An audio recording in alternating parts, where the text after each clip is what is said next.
Pues otra área controversial de la economía estadounidense es que cada vez más los padres o los que quieren ser padres se quejan de que es muy difícil o muy caro poder tener hijos. Yeah, I don't really get what the plan is for like a future of American society when no one can afford to have kids. Like they're clearly not going to do anything about the cost of housing being so expensive that no one can afford to buy homes, or like no one who owns a home right now is ever going to buy a new one because it's so expensive. They're clearly not going to do anything about childcare being thousands of dollars a month, and the fact that you have to put your kid in daycare because you can't afford to have a one-parent household. And they're not going to do anything about student loan debt and the fact that one or all three of those things prevent people from having kids because we can't afford it.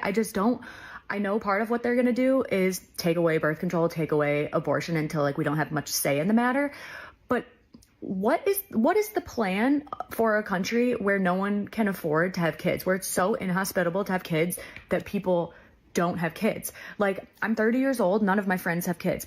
There's a whole group of boomers that are retiring right now. A lot of them have homes where all their money is tied up in their home, and they're going to need to sell their home to afford to live for the rest of their lives, 10, 20, 30, whatever, how many years they have left. Who's buying their homes? We're not buying their homes. We can't afford to buy their homes. So, like, how are they going to live? What are they going to do? What are we going to do? Who's going to be in the future if no one has money to have kids? I don't understand like what anyone's plan is. We've been priced out of buying a home. We've been priced out of going to the grocery store and just getting the things that we need. We've been priced out of medical care. We've been priced out of Social Security. We've been priced out of 401ks, retirements, everything. We've been priced out of life. We've been priced out of children. We've been priced out at every single step. And they wonder why we're not having children. Like, I don't, and then the people that are like, well, just work hard and just do this and just do that. You have never actually lived in the time that we're living in right now. I wish all the boomers had to start over right now. Start from scratch, because the company that you're going to be hired to is not going to offer you benefits. You're not going to get health insurance. You're not going to get a 401k. You're not going to get barely any PTO, and you're going to get paid so much less in comparison to what it was back then. Cost of it, like, people don't do the math actually right, because they're like, well, y'all are getting paid so much more, da da da da. The new $5 back when you were doing stuff is now $20. The new $20 back when you were doing stuff is $100. So we might be getting paid just marginally more, which actually minimum wage federally hasn't changed since 2009. Fact check that, I'm pretty sure it was 2009. Get out of here. The boomers, go. And I'm so sorry.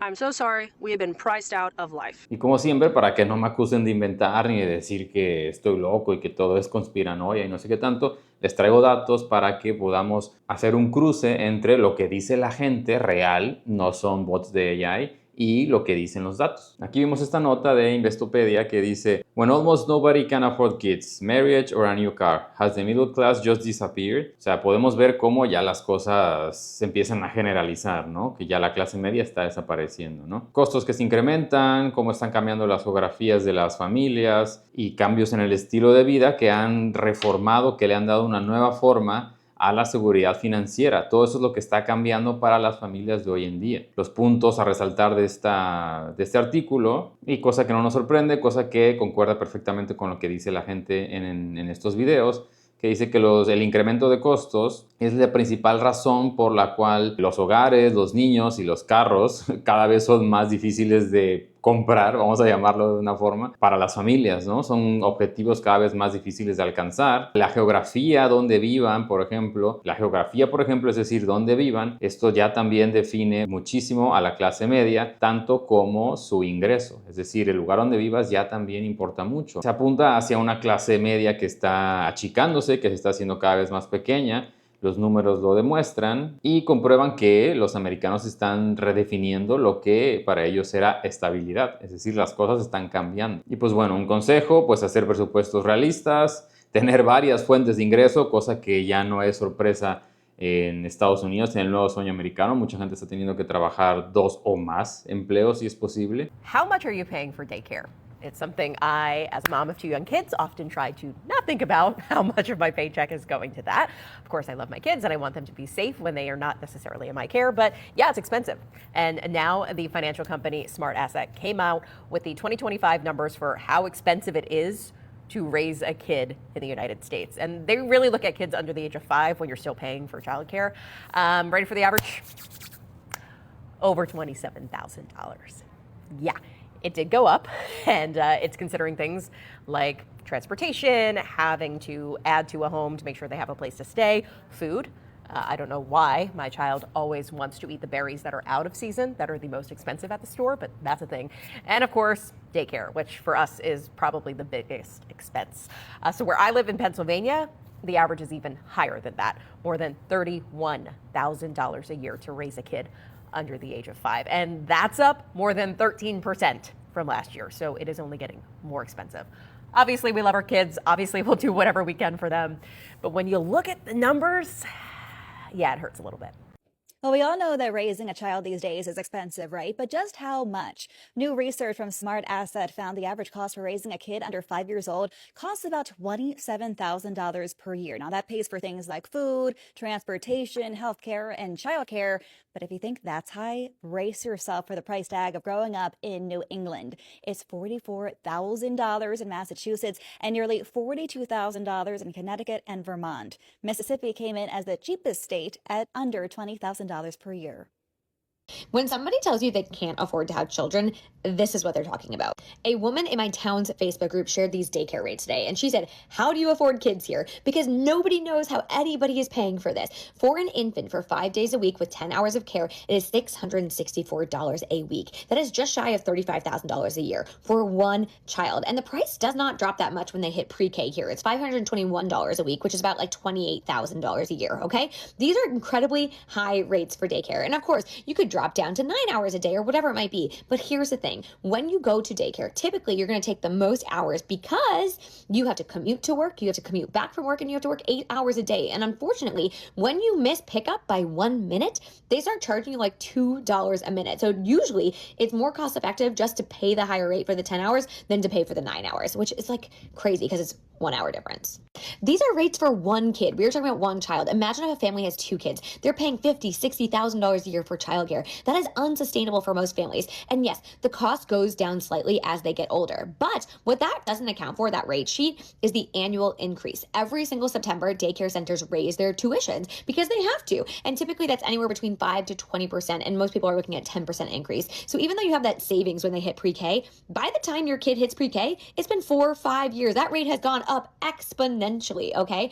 So when someone tells you they can't afford to have children, oftentimes it's because of the cost of childcare. And if it's not just the cost of childcare, it's the cost of housing and groceries, and you compound all those things, healthcare costs, it's incredibly expensive. I did not know, looking back 4 or 5 years ago when I first started having kids, that I would be paying this much money for daycare because the rates looked drastically different. The rates over the last 20 years or something have gone up like 200%. It is wild how expensive childcare is in our country. If we had affordable childcare, it would not only benefit families and children, it would benefit the economy, it would benefit businesses, and it would benefit us as a greater society. The economy would be better for it. This is not just a parent problem, right? But like people constantly are looking at adults who are married or of, birthing years and saying, why aren't you having kids? And we're looking around saying, how could we possibly have kids when we can't even afford to buy a house? Luego nos dice que por qué se siente fuera de alcance estas cosas que eran tan tradicionales antes y tan normales. Y podemos ver que el precio promedio de un hogar para una familia en Estados Unidos se ha triplicado entre enero del 2012 y julio de 2025. Desde $150,000 a 450 para números sencillos. Se ha triplicado. Entonces, como pueden ver, amigos, todo esto concuerda con los datos, con otros videos que les he hecho. Y no me malinterpreten, ahorita vamos a leer un par de comentarios para dar realismo a esto, para agradecerle a los haters y agradecerle también a la gente que comenta sin ninguna mala intención, porque esta es la realidad que viven muchos. Let's start with the obvious. Money. The average cost for raising a child in the United States from birth to age 18 is now over $310,000, and that's before higher education. And the biggest expense? Childcare. Since the 1990s, childcare costs have grown twice as fast as wages. In fact, it costs just as much as a college degree in most US states. Seriously. Around 47% of parents spend up to $18,000 a year on their childcare expenses, while 20% of parents indicated that they spend more than $36,000 in a year. I genuinely will never understand how some people can give birth to multiple children when they know they can't afford it. I say this respectfully, because hear me out. It's one thing if you have one or two by accident, life happens. We can't control that. But what we can control is after the third, fourth, fifth child, at that point, you are more than well aware of how much a child costs and the financial burdens of it. I want multiple children too, but I know that I can't afford it right now. So I would never put my child in a situation where they have to live a hard life because of choices I made. I would never want to do that because I have been there as a child. I didn't live a very good life. I don't want to do the same thing my parents did. Worst thing you can do to a child is literally not give them a good life. That is literally a form of neglect. If you're going to have the child be able to support them financially, have a roof over their head and food on the table. If you can't do that, then maybe it's not wise to have the third, fourth, or fifth child. Like I said, one or two, I understand. Things happen, life happens. Unforeseen circumstances happen. But after the third, fourth, and fifth one, like, you're aware at that point. And if you're going to have a child when you know you can't afford it, you're just going to give them a hard life, which I don't think is fair to the child because they did not choose to be born. But you chose to have another child when you knew you couldn't afford it. Yo no tengo nada en contra de Estados Unidos. Yo no vengo aquí a insultar a Estados Unidos. Es un país que he estudiado mucho, es un país que he visitado mucho, es un país en el que tengo mucha familia de distintos niveles socioeconómicos y hasta los ricos que les va muy bien me dicen la situación está difícil y dura, y a los que no también, y a los que peor, pues también peor me lo cuentan, ¿no? Entonces no se trata de que a ti te va muy bien y ya entonces estoy loco, no, se trata de que esa es la realidad que viven otras personas. We're moving to the area in this month. I was wondering if you guys have any availability, and if so, what the cost is. We would be $2,430. $2,400, is that for a 12-month-old or an infant? That would be for a 12-month-old. Childcare costs are skyrocketing. In New Hampshire, it now costs on average $32,700 a year to raise a kid. It's gone up $2,000 in last year alone. A major driver of that is the cost of childcare. Around $17,000 on average here in New Hampshire. That's as much as college tuition. Families cannot keep their heads above water, and Washington is failing to drive any substantive solutions to this problem. I think a clear thing we need to invest in, and it's an investment in our future, it's an investment in our families, is childcare that is universal, that is affordable. We need to make this a national priority. The federal government needs to make this a national priority. If I'm elected to Washington, I'm going to be fighting for that.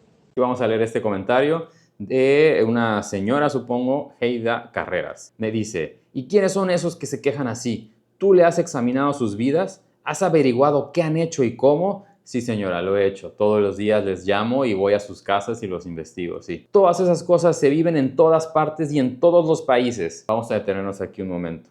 Gracias, señora. Usted está muy enojada porque al parecer su ego es tan grande que al hablar yo de una realidad de Estados Unidos, usted siente que le estoy tocando botones y se eriza y se enoja. Pero bueno, esto demuestra pues la situación mental que usted tiene y que tienen muchos ya en Estados Unidos de tanto estrés y de tanto enfocarse en el dinero, ¿no? Y usted aquí me dio la clave perfecta. Todas esas cosas se viven en todas partes y en todos los países. Ding, ding, ding, ding, ding. Eureka. Eureka. Ese es exactamente el punto de la cuestión, señora Heida Carreras. Ese es exactamente el punto. Se suponía que en Estados Unidos eso no pasaba. Se suponía que Estados Unidos es el sueño americano, el país superior por excelencia, los que hacen bien las cosas, los que tienen permiso de hacer lo que quieran. ¿Y por qué? Pues bueno, porque mantenían a una población de una forma excepcional. Entonces, bueno, pues si todo el mundo es feliz y todo el mundo tiene acceso a todo allá, pues bueno, obviamente son los únicos que tienen derecho de hacer lo que quieran por todo el mundo, ¿no? Bueno, pero ya no, ¿verdad? Ya no son tan especiales, ya no hay sueño americano. Ese sueño si se vive, o esa pesadilla, si se vive en todos los países, ya que tiene de especial Estados Unidos. La cuestión se volteó totalmente, así que gracias por su comentario. Luego, bueno, ni voy a entrar en detalles de lo de pensar en el presente, porque obviamente es algo que usted no entiende ni va a entender, ni se lo voy a explicar aquí. Me llama cabeza de tomate, gracias, los tomates son bonitos, y que me rasure. Cuando usted guste, aquí en mi baño me rasura. Aquí la espero, no se preocupe. Así que bueno, un video un poco diferente.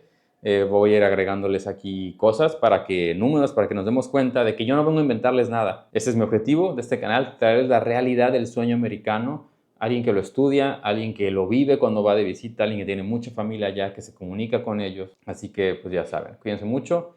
Si quieres saber cuál es la realidad de Estados Unidos y por lo tanto pues por dónde se está yendo el mundo, sígueme, suscríbete, dale like y nos vemos para la próxima.